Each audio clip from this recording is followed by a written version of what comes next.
Hello, welcome back to the channel. Today, we're diving into a huge topic, capitalism. Before we get started, if you find this video helpful, make sure to hit that like button, share it with your friends, and subscribe for more lessons just like this one. Lesson 1. The development of capitalism.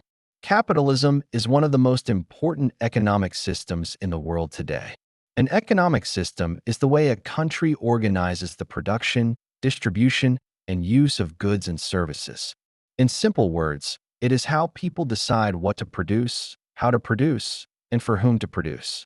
Capitalism is the system where resources, industries, and businesses are mainly owned and controlled by individuals or private companies rather than the government.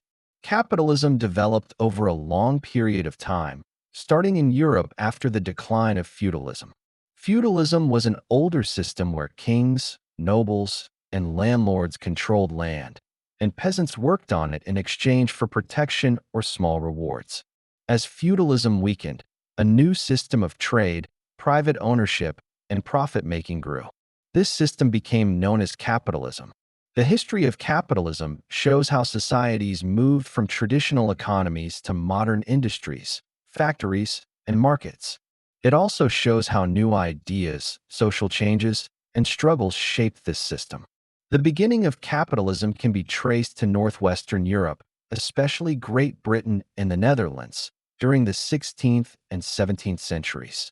During this time, mercantilism became very important.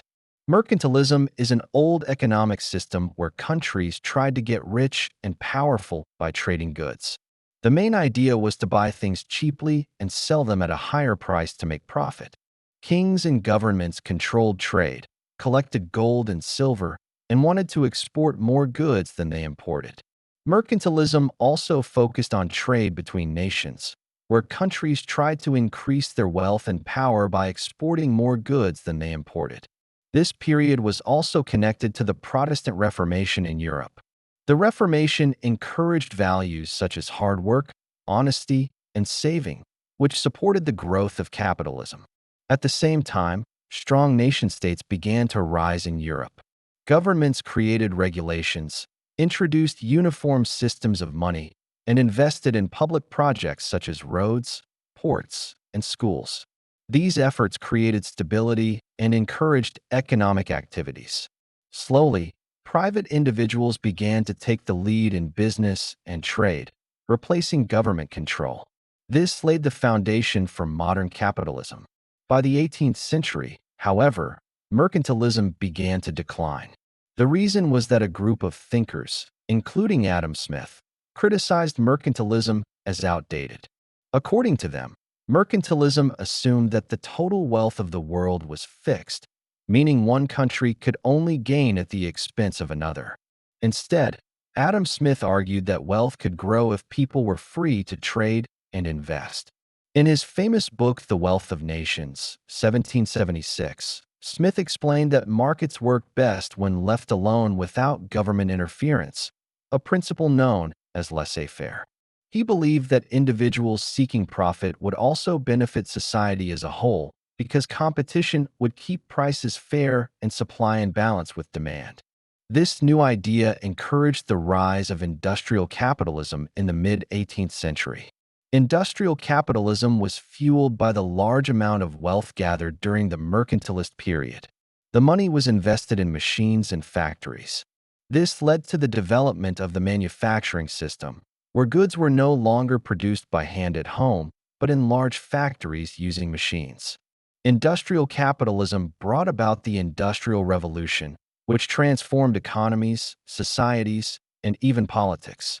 It marked the beginning of modern capitalism, which spread throughout the world and became dominant. Capitalism as an economic system has several main features.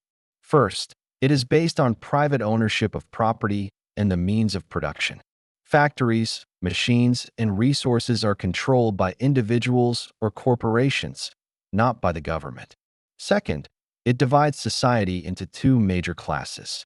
The capitalist class, also known as the bourgeoisie, owns property and resources. The working class, or proletariat, does not own productive property, but instead sells its labor for wages. Third, capitalism uses capital, money, or wealth to increase production instead of investing in non-productive activities like monuments or cathedrals. Fourth, the main motive in capitalism is profit. Goods and services are produced not just to meet needs, but to create profit for the owners. Fifth, capitalism believes in free markets with little government intervention. This is the idea of laissez-faire, meaning businesses and individuals should be free to make decisions without state control. Although capitalism brought great progress, it also created challenges. One of the strongest critics of capitalism was Karl Marx, a German philosopher and economist. Marx argued that capitalism was based on exploitation. According to him, workers sell their labor to employers but do not receive the full value of what they produce. The employers keep part of the value as profit, which Marx called surplus value. Marx also pointed out that capitalism creates inequality, with wealth concentrated in the hands of a small class of capitalists while workers remain poor.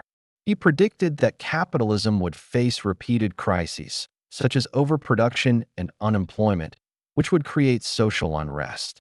Eventually, Marx believed that workers would rise in revolution and replace capitalism with socialism, a system based on collective ownership and equality.